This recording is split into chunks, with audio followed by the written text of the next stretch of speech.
ഓം ശാന്തി 31/8/2025 അവ്യക്ത BapDada Madhuban revise course 15-12/2006. മുരളിയുടെ ടൈറ്റിലാണ് സ്മൃതി സ്വരൂപവും അനുഭവി മൂർത്തിയായി സെക്കൻഡിന്റെ തീവ്ര വേഗതയിൽ പരിവർത്തനം ചെയ്ത് പാസ് വിത്ത് ഓണർ ആകൂ. ഇന്ന് ബാബ്ദാദ നാനാഭാഗത്തെയും കുട്ടികളുടെ മസ്തകത്തിൽ 3 വിശേഷ ഭാഗ്യത്തിന്റെ രേഖകൾ തിളങ്ങിക്കൊണ്ടിരിക്കുന്നത് കാണുകയാണ്. എല്ലാവരുടെയും മസ്തകം ഭാഗ്യരേഖകൾ കൊണ്ട് തിളങ്ങുകയാണ്. ഒന്നാണ് പരമാത്മ പാലനയുടെ ഭാഗ്യത്തിന്റെ രേഖ. രണ്ടാമത്തേത് ശ്രേഷ്ഠ ശിക്ഷകനിലൂടെ ശിക്ഷണത്തിന്റെ ഭാഗ്യത്തിന്റെ രേഖ. മൂന്നാമത്തേത് സദ്ഗുരുവിലൂടെ ശ്രീമത്തിന്റെ ഭാഗ്യത്തിന്റെ രേഖ. നിങ്ങളുടെ ഭാഗ്യം അളവറ്റതാണ്. എങ്കിലും ഇന്ന് വിശേഷമായി ഈ 3 ഭാഗ്യത്തിന്റെ രേഖകളാണ് കാണുന്നത്. നിങ്ങളും തന്റെ മസ്തകത്തിൽ തിളങ്ങിക്കൊണ്ടിരിക്കുന്ന രേഖകളുടെ അനുഭവം ചെയ്യുന്നില്ലേ? ഏറ്റവും ശ്രേഷ്ഠമായതാണ് പരമാത്മ സ്നേഹത്തിന്റെ പാലനയുടെ രേഖ. ഏതുപോലെ ബാബ ഉയർന്നതിലും ഉയർന്നതാണോ, പരമാത്മ പാലനയും ഏറ്റവും ഉയർന്നതാണ്. ഈ പാലന എത്ര കുറച്ചു പേർക്കാണ് പ്രാപ്തമാകുന്നത്? ഇപ്പോൾ ഇല്ലെങ്കിൽ ഒരിക്കലും പ്രാപ്തമാകുകയില്ല. ഈ പരമാത്മ പാലന, പരമാത്മ സ്നേഹം, പരമാത്മ പ്രാപ്തികൾ എല്ലാം കോടിയിൽ കുറച്ചാത്മാക്കൾക്കാണ് അനുഭവമാകുന്നത്. താങ്കൾ എല്ലാവരും അനുഭവികളല്ലേ? അനുഭവമുണ്ടോ? പാലനയുടെ അനുഭവമുണ്ടോ? പഠനത്തിന്റെയും ശ്രീമത്തിന്റെയും അനുഭവമുണ്ടോ? അനുഭവി മൂർത്തി ആയോ? സദാ തന്റെ മസ്തകത്തിൽ ഈ ഭാഗ്യത്തിന്റെ നക്ഷത്രം തിളങ്ങിക്കൊണ്ടിരിക്കുന്നത് കാണപ്പെടുന്നുണ്ടോ? സദാ? അതോ ഇടയ്ക്കിടയ്ക്ക് തിളങ്ങിക്കൊണ്ടിരിക്കുന്ന നക്ഷത്രം മങ്ങിപ്പോകുന്നുണ്ടോ? മങ്ങരുത്. തിളങ്ങുന്ന നക്ഷത്രം മങ്ങുന്നുണ്ടെങ്കിൽ അതിന്റെ കാരണം എന്താണ് അറിയാമോ? ബാബ്ദാദ കണ്ടു, സ്മൃതി സ്വരൂപമാകാത്തത് കാരണമാണ്. ഞാൻ ആത്മാവാണെന്ന് ചിന്തിക്കാറുണ്ട്. ചിന്തിക്കുന്ന സ്വരൂപമാകുന്നുണ്ട്. സ്മൃതി സ്വരൂപമാകുന്നത് കുറയുന്നു. സദാ സ്മൃതി സ്വരൂപമാകാത്തിടത്തോളം ശക്തി ഉണ്ടാകുകയില്ല. സ്മൃതിയാണ് ശക്തി കൊണ്ടുവരുന്നത്. സ്മൃതി സ്വരൂപമാണ് സമർത്ഥ സ്വരൂപമാകുന്നത്. അതുകൊണ്ടാണ് ഭാഗ്യത്തിന്റെ നക്ഷത്രത്തിന് തിളക്കം കുറയുന്നത്. സ്വയം തന്നോട് ചോദിക്കണം, കൂടുതൽ സമയം ചിന്തയുടെ സ്വരൂപമാണോ ആകുന്നത്, അതോ സ്മൃതി സ്വരൂപമാണോ? ചിന്തയുടെ സ്വരൂപമാകുമ്പോൾ വളരെ നല്ലതാണ് ചിന്തിക്കുന്നത്. ഞാനിതാണ്, ഞാനിതാണ്, ഞാൻ ഇതാണ്. സ്മൃതി സ്വരൂപമാകാത്തത് കാരണം നല്ലതായി ചിന്തിച്ചിട്ടും വ്യർത്ഥ സങ്കല്പവും സാധാരണ സങ്കല്പവും കൂടി കലരുന്നു. വാസ്തവത്തിൽ നോക്കിയാൽ നിങ്ങളുടെ അനാദിയായ സ്വരൂപമാണ് സ്മൃതി സോ സമർത്ഥ സ്വരൂപം. ചിന്തിക്കുന്ന സ്വരൂപമല്ല. ആദിയിലും ഈ സമയത്തെ സ്മൃതി സ്വരൂപത്തിന്റെ ഫലമാണ് പ്രാപ്തമാകുന്നത്. അതിനാൽ അനാദിയും ആദിയും സ്മൃതി സ്വരൂപമാണ്. ഈ സമയം അന്തിമത്തിലെ സംഗമ സമയത്തും സ്മൃതി സ്വരൂപമാണ് ആകുന്നത്. ആദി, അനാദി, അന്ത്യം 3 കാലങ്ങളിലും സ്മൃതി സ്വരൂപമാണ്. ചിന്തിക്കുന്ന സ്വരൂപമല്ല. ബാബ്ദാദ അതിനാൽ മുൻപും പറഞ്ഞതാണ്, ഈ സമയത്ത് അനുഭവി മൂർത്തി ആകുന്നതാണ് ശ്രേഷ്ഠ സ്ഥിതി. ഞാൻ ആത്മാവാണ്, പരമാത്മ പ്രാപ്തിയാണുള്ളത് എന്ന് ചിന്തിക്കുന്നതും മനസ്സിലാക്കി അനുഭവിക്കുന്നതും തമ്മിൽ വളരെ വ്യത്യാസമുണ്ട്. അനുഭവി മൂർത്തി ഒരിക്കലും മായയിലൂടെ ചതിക്കപ്പെടില്ല. ദുഃഖത്തിന്റെ അനുഭവം ചെയ്യുകയില്ല. ഈ ഇടയ്ക്കിടയ്ക്ക് കാണുന്ന മായയുടെ കളികൾ, കളിക്കുന്ന കളികൾ അത് കാരണം അനുഭവി മൂർത്തിയാകുന്നത് കുറവാണ്. അനുഭവത്തിന്റെ അധികാരം ഏറ്റവും ശ്രേഷ്ഠമായതാണ്. ബാബ്ദാദയും കണ്ടതാണ്. പല കുട്ടികളും ചിന്തിക്കുന്നുണ്ട്, എന്നാൽ സ്വരൂപത്തിന്റെ അനുഭവം കുറവാണ്. ഇന്നത്തെ ലോകത്തിൽ കൂടുതൽ ആത്മാക്കളും കാണുകയും കേൾക്കുകയും ചെയ്ത് ക്ഷീണിച്ച് പകരം അനുഭവത്തിൽ കൂടി പ്രാപ്തി നേടാനാണ് ആഗ്രഹിക്കുന്നത്. അനുഭവം ചെയ്യിപ്പിക്കാൻ സാധിക്കുന്നത് അനുഭവികൾക്കാണ്. അനുഭവി ആത്മാക്കൾ സദാ മുന്നോട്ട് പോയിക്കൊണ്ടിരിക്കും. അനുഭവിയായ ആത്മാവിൽ സദാ ഉന്മേഷവും ഉത്സാഹവും ഇമർജ് രൂപത്തിലുള്ളത് കാരണം പറന്നുകൊണ്ടിരിക്കും. ഓരോ പോയിന്റ്സിന്റെയും അനുഭവി മൂർത്തി ആയോ എന്ന് പരിശോധിക്കൂ. താങ്കളുടെ ഓരോ കർമ്മത്തിലും അനുഭവത്തിന്റെ അതോറിറ്റി കാണപ്പെടുന്നുണ്ടോ? ഓരോ വാക്കും ഓരോ സങ്കല്പവും അനുഭവത്തിന്റെ അതോറിറ്റി ആയുള്ളതാണോ, അതോ മനസ്സിലാക്കിയതിന്റെ മാത്രം ആധാരത്തിലേതാണോ? ഒന്നാണ് മനസ്സിലാക്കുക, രണ്ടാമത്തേതാണ് അനുഭവിക്കുക. ഓരോ വിഷയത്തിലും ജ്ഞാനത്തിന്റെ പോയിന്റുകൾ വർണ്ണിക്കുക. അവരാകട്ടെ സ്പീക്കറിലൂടെ ബാഹ്യമായി ധാരാളം പ്രസംഗിക്കാറുണ്ട്. ഓരോ പോയിന്റിന്റെയും അനുഭവി സ്വരൂപമാകുന്നവർ ആണ് ജ്ഞാനസ്വരൂപ ആത്മാക്കൾ. യോഗം വയ്ക്കുന്നവർ ധാരാളമുണ്ട്. യോഗത്തിലിരിക്കുന്നവരും കൂടുതലാണ്. യോഗത്തിന്റെ അനുഭവം, അതായത് ശക്തി സ്വരൂപമാകണം. ശക്തി സ്വരൂപത്തിന്റെ ലക്ഷണമാണ് ഏത് സമയത്ത് ഏത് ശക്തിയാണോ വേണ്ടത് ആ സമയത്ത് ആ ശക്തിയുടെ ആഹ്വാനം ചെയ്ത് നിർവിഘ്ന സ്വരൂപമായി മാറും. ഏതെങ്കിലും ശക്തിയുടെ കുറവുണ്ട്, വർണ്ണിക്കുന്നുണ്ട്, സ്വരൂപത്തിലില്ല എങ്കിൽ സമയമാകുമ്പോൾ ചതിക്കപ്പെടും. സഹനശക്തിയാണ് വേണ്ടത്, എന്നാൽ നിങ്ങൾ നേരിടാനുള്ള ശക്തിയാണ് ഉപയോഗിച്ചത് എങ്കിൽ യോഗയുക്ത അനുഭവി സ്വരൂപം എന്ന് വിളിക്കില്ല. 4 വിഷയങ്ങളിലും സ്മൃതി സ്വരൂപവും അനുഭവി സ്വരൂപവും ആയവരുടെ അടയാളം എന്തായിരിക്കും? സ്ഥിതിയിൽ നിമിത്തഭാവം, വൃത്തിയിൽ സദാ ശുഭഭാവം, ആത്മീയഭാവം, നിസ്വാർത്ഥഭാവം. വായുമണ്ഡലത്തിലും സംബന്ധ സമ്പർക്കത്തിലും സദാ നിർമ്മാണ ഭാവവും, വാക്കിൽ സദാ നിർമ്മല വാണി. ഈ വിശേഷതകൾ ഓരോ സമയവും അനുഭവി മൂർത്തിയുടെ സ്വാഭാവിക സ്വഭാവമായിരിക്കും. സ്വാഭാവികമായ സ്വഭാവം. പല കുട്ടികളും ഇടയ്ക്കൊക്കെ പറയും, ഇങ്ങനെ ചെയ്യണമെന്ന് ഞങ്ങൾ ആഗ്രഹിക്കുന്നില്ല, പക്ഷേ എന്റെ പഴയ സ്വഭാവമാണ്. സ്വഭാവം സ്വാഭാവികമായി വരുമ്പോൾ ചിന്തിക്കേണ്ടതായി വരുന്നില്ല. സ്വഭാവം സ്വാഭാവികമായി തന്നെ വരുന്നതാണ്. സ്വയം പരിശോധിച്ചു നോക്കൂ, എന്റെ സ്വാഭാവിക സ്വഭാവം ഏതാണ്? ഏതെങ്കിലും പഴയ സ്വഭാവത്തിന്റെ അംശമെങ്കിലും ഉണ്ടെങ്കിൽ ഓരോ സമയത്തും അത് പ്രവൃത്തിയിൽ വന്ന് ദൃഢമായ സംസ്കാരമാകും. ആ പഴയ സ്വഭാവവും പഴയ സംസ്കാരവും സമാപ്തമാക്കാൻ ആഗ്രഹിക്കുകയാണ്, എന്നാൽ സാധിക്കുന്നില്ല. അതിന്റെ കാരണം എന്താണ്? എല്ലാത്തിലും നോളജ്ഫുള്ളായി മാറി, പക്ഷേ എന്താണോ പാടില്ല എന്ന് ആഗ്രഹിക്കുന്നത് അത് നടക്കുന്നു. അതിന്റെ കാരണം എന്താണ്? പരിവർത്തനം ചെയ്യുന്നതിന്റെ ശക്തി കുറവാണ്. കൂടുതൽ പേരിലും കാണുന്നത് പരിവർത്തനം ചെയ്യാനുള്ള ശക്തി മനസ്സിലാക്കുകയും വർണ്ണിക്കുകയും ചെയ്യുന്നുണ്ട്. എല്ലാവരോടും പരിവർത്തനം ചെയ്യുന്നതിന്റെ ശക്തിയുടെ ടോപ്പിക്കിൽ എഴുതാനോ പ്രസംഗിക്കാനോ പറഞ്ഞാൽ ബാബ്ദാദയ്ക്കറിയാം എല്ലാവരും വളരെ സമർത്ഥരാണ്, വളരെ നല്ലതായി പ്രഭാഷണങ്ങൾ ചെയ്യാൻ അറിയാം, എഴുതാനും അറിയാം. മറ്റാരെങ്കിലും വന്നാൽ അവർക്ക് വളരെ നല്ലതായി മനസ്സിലാക്കി കൊടുക്കും. സാരമില്ല, പരിവർത്തനം ചെയ്യൂ. സ്വയത്തിൽ എത്രമാത്രം പരിവർത്തനം ചെയ്യാനുള്ള ശക്തി ഉണ്ട്?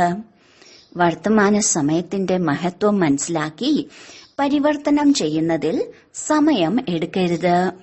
സെക്കൻഡിൽ പരിവർത്തനത്തിന്റെ ശക്തി കാര്യത്തിൽ വരണം. ഉണ്ടാകാൻ പാടില്ല എന്ന് മനസ്സിലാക്കിയിട്ടും പരിവർത്തനം ചെയ്യാൻ സാധിക്കുന്നില്ലെങ്കിൽ അതിനുള്ള കാരണം എന്ത്?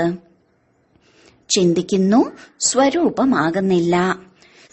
മുഴുവൻ ദിവസം കൂടുതലും ചിന്തിക്കുന്ന സ്വരൂപമാണ് ആകുന്നത്. കൂടുതൽ പേരും സ്മൃതിയിലൂടെ സമർത്ഥ സ്വരൂപമാകുന്നത് കുറയുന്നു. ഇപ്പോൾ തീവ്രഗതിയുടെ സമയമാണ്. തീവ്ര പുരുഷാർത്ഥത്തിന്റെ സമയമാണ്. സാധാരണ പുരുഷാർത്ഥത്തിനുള്ള സമയമല്ല. സെക്കൻഡിൽ പരിവർത്തനത്തിന്റെ അർത്ഥമാണ് സ്മൃതി സ്വരൂപത്തിലൂടെ ഒരു സെക്കൻഡിൽ നിർവികൽപ്പവും വ്യർത്ഥ സങ്കല്പങ്ങൾ ഇല്ലാത്തവരും ആകണം. എന്തുകൊണ്ട്? സമയത്തിന്റെ സമാപ്തി സമീപത്ത് കൊണ്ടുവരുന്നതിന് നിമിത്തമായവരാണ്. ഇപ്പോൾ സമയത്തിന്റെ മഹത്വമനുസരിച്ച് എല്ലാവർക്കും അറിയാം, ഓരോ ചുവടിലും കോടി മടങ്ങാണ് അടങ്ങിയിരിക്കുന്നത്. വർദ്ധിപ്പിക്കാനുള്ളത് ബുദ്ധിയിൽ വയ്ക്കും, നഷ്ടമാക്കുന്നതും ബുദ്ധിയിൽ വയ്ക്കും. ഓരോ ചുവടിലും കോടി മടങ്ങ് കിട്ടുമെങ്കിൽ ഓരോ ചുവടിലും കോടി മടങ്ങ് നഷ്ടമാകുകയും ചെയ്യും, ഇല്ലേ? ഇപ്പോൾ മിനിറ്റിന്റെ കാര്യം കഴിഞ്ഞു. മറ്റുള്ളവരോട് പറയാറുണ്ട്, ഒരു നിമിഷം നിശബ്ദമായി ഇരിക്കൂ. നിങ്ങൾക്കത് സെക്കൻഡിന്റെ കാര്യമാകണം. ഇതുപോലെ വേണമോ വേണ്ടയോ എന്ന് ചിന്തിക്കാൻ എത്ര സമയം വേണം? സെക്കൻഡ്. പരിവർത്തന ശക്തി അത്രയും വേഗത്തിൽ വരണം. ശരിയോ തെറ്റോ എന്ന് മനസ്സിലാക്കി കഴിഞ്ഞു. തെറ്റിന് ബിന്ദു ഇടുക. ശരിയായത് പ്രായോഗികമാക്കണം. ഇപ്പോൾ ബിന്ദുവിന്റെ മഹത്വം കാര്യത്തിൽ കൊണ്ടുവരൂ. 3 ബിന്ദു അറിയാമല്ലോ. ബിന്ദു സമയത്ത് കാര്യങ്ങളിൽ കൊണ്ടുവരൂ. സയൻസുകാർ എല്ലാ കാര്യവും തീവ്രഗതിയിലാണ് ചെയ്യുന്നത്. പരിവർത്തനത്തിന്റെ ശക്തി കൂടുതലായി കാര്യത്തിൽ ഉപയോഗിക്കുന്നു. സൈലൻസിന്റെ ശക്തിയുള്ളവർ ഇപ്പോൾ ലക്ഷ്യം വയ്ക്കൂ. പരിവർത്തനമാണ് ചെയ്യുന്നതെങ്കിൽ സെക്കൻഡിന്റെ വേഗതയിൽ ചെയ്യൂ. നോളജ് ഫുൾ ആണ്.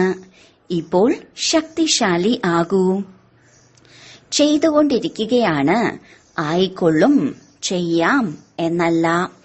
സാധിക്കുമോ അതോ ബുദ്ധിമുട്ടാണോ? അന്തിമ സമയത്ത് സെക്കൻഡിന്റെ പേപ്പറാണ് വരുന്നത്, മിനിറ്റിന്റേത് അല്ല. സെക്കൻഡിന്റെ അഭ്യാസം വളരെ കാലത്തേത് ഉണ്ടെങ്കിൽ സെക്കൻഡിൽ പാസ് വിത്ത് ഓണർ ആകും. പരമാത്മാവിന്റെ വിദ്യാർത്ഥികളാണ്. പരമാത്മാവിന്റെ പഠിപ്പാണ് പഠിക്കുന്നത്. അപ്പോൾ പാസ് വിത്ത് ഓണർ ആകുക തന്നെ വേണം. പാസ് മാർക്ക് നേടിയിട്ട് എന്താകാൻ? Pass with honour. എന്ത് ലക്ഷ്യമാണ് വെച്ചത്? ആരാണോ പാസ് വിത്ത് ഓണർ ആകണമെന്ന് മനസ്സിലാക്കുന്നവർ അവർ കൈ ഉയർത്തൂ. Pass with honour. ഓണർ എന്ന വാക്കിന് അടിവരെ ഇടണം. ശരി, ഇപ്പോൾ എന്ത് ചെയ്യണം? മിനിറ്റ് മോട്ടോർ സാധാരണമാണ്. ഇപ്പോൾ സെക്കൻഡിന്റെ കാര്യങ്ങളാണ്. ശരി, പഞ്ചാബിൽ നിന്നുള്ളവർ ഇപ്പോൾ സെക്കൻഡിന്റെ കാര്യങ്ങളാണ്. ഇതിലാരാണ് ഒന്നാമത് എത്തുന്നത്? പഞ്ചാബ്. എന്താ വലിയ കാര്യമാണോ? എത്ര ഉത്സാഹത്തോടെ കഴിയുന്നുവോ?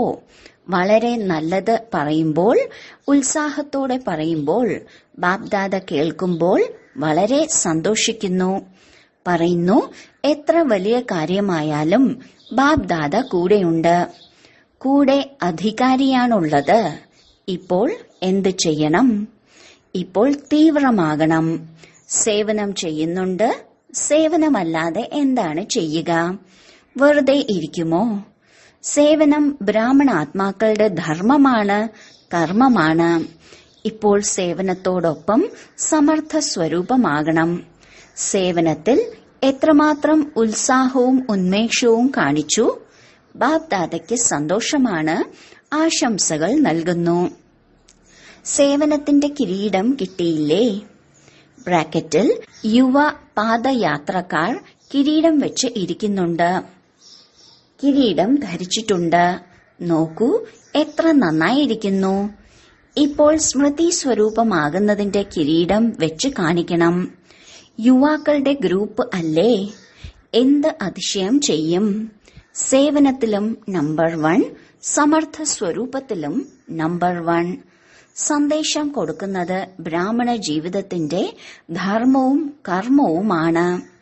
ഇപ്പോൾ ബാബ്ദാദ സൂചന തരുന്നു, പരിവർത്തനത്തിന്റെ മിഷനറി തീവ്രമാക്കൂ, അല്ലെങ്കിൽ പാസ് വിത്ത് ഓണർ ആകുന്നത് ബുദ്ധിമുട്ടാകും. വളരെ കാലത്തിന്റെ അഭ്യാസം വേണം. ചിന്തിച്ച ഉടനെ ചെയ്തു. ചിന്തിക്കുന്ന മാത്രം സ്വരൂപമാകാതെ സ്മൃതിയിലൂടെ സമർത്ഥി സ്വരൂപമാകൂ. തീവ്രഗതിയിലൂടെ വ്യർത്ഥം സമാപ്തമാക്കൂ. എങ്കിൽ ആത്മാക്കളുടെ ആശീർവാദവും തന്റെ പുണ്യത്തിന്റെ സമ്പാദ്യം തീവ്ര വേഗതയിലും ശേഖരണമാകും. ബാബ്ദാദ മുൻപും കേൾപ്പിച്ചതാണ്. ബാബ്ദാദ 3 സമ്പാദ്യങ്ങളാണ് പരിശോധിക്കുന്നത്. പുരുഷാർത്ഥത്തിന്റെ ഗതിയുടെ സമ്പാദ്യം, ആശീർവാദങ്ങളുടെ സമ്പാദ്യം, പുണ്യത്തിന്റെ സമ്പാദ്യം.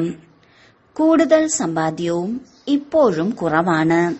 അതിനാൽ ബാബ്ദാദ ഇന്ന് സ്ലോഗൻ ഓർമ്മിപ്പിക്കുകയാണ്, ഇപ്പോൾ തീവ്രമാകൂ, തീവ്ര പുരുഷാർത്ഥി ആകൂ, തീവ്രഗതിയിലൂടെ സമാപ്തി ചെയ്യുന്നവരാകൂ.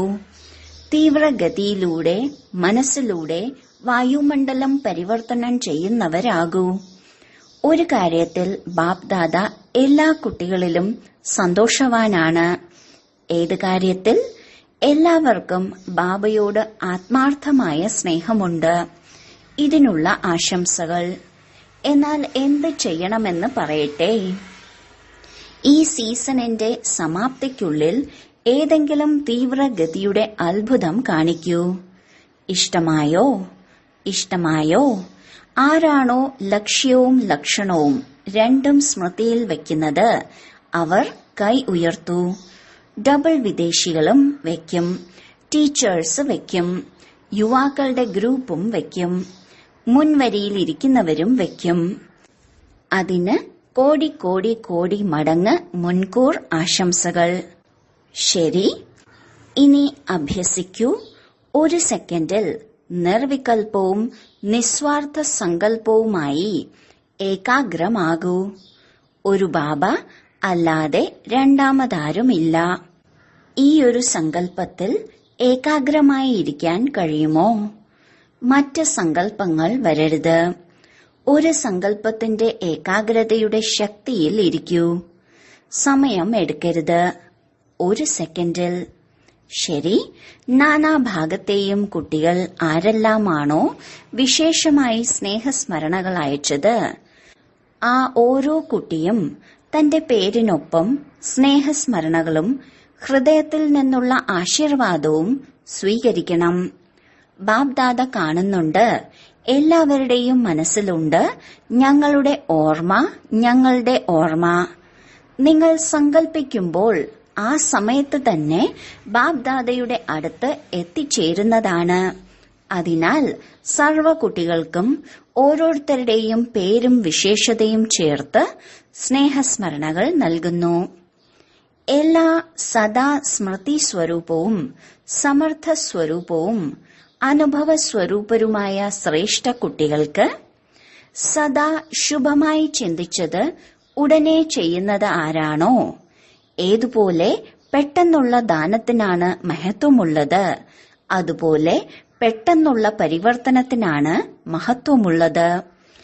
പെട്ടെന്ന് പരിവർത്തനം ചെയ്യുന്ന വിശ്വപരിവർത്തകരായ കുട്ടികൾക്ക് സദാ പരമാത്മ പാലനയും പരമാത്മ സ്നേഹവും പരമാത്മ പഠനവും പരമാത്മ ശ്രീമത്തും ഓരോ കർമ്മത്തിലും കൊണ്ടുവരുന്ന മഹാവീരന്മാരായ കുട്ടികൾക്ക് സദാ ധൈര്യവും ഏകാഗ്രതയും ഏകതയിലും കൂടി നമ്പർ 1 തീവ്ര പുരുഷാർത്ഥം ചെയ്യുന്ന കുട്ടികൾക്ക് ബാബ്ദാദയുടെ ഹൃദയത്തിലെ സ്നേഹസ്മരണകളും ഹൃദയത്തിലെ ആശീർവാദങ്ങളും നമസ്തേയും. ദാദിമാരോട് എല്ലാവരും നന്നായി പാർട്ട് അഭിനയിക്കുന്നുണ്ട്. ബാബ്ദാദ ഓരോരുത്തരുടെയും പാർട്ട് കണ്ട് സന്തോഷിക്കുകയാണ്. ചെറിയവരും വളരെ നന്നായി പാർട്ട് അഭിനയിക്കുന്നുണ്ട്. ഞങ്ങൾ ചെറിയവരാണെന്ന് കരുതണ്ട. ചെറിയ കുട്ടികൾ ഈശ്വരനോളം മഹിമയുള്ളവരാണ്. ശക്തികളുടെ പാർട്ട് വേറെയാണ്, പാണ്ഡവരുടെ പാർട്ട് വേറെയാണ്.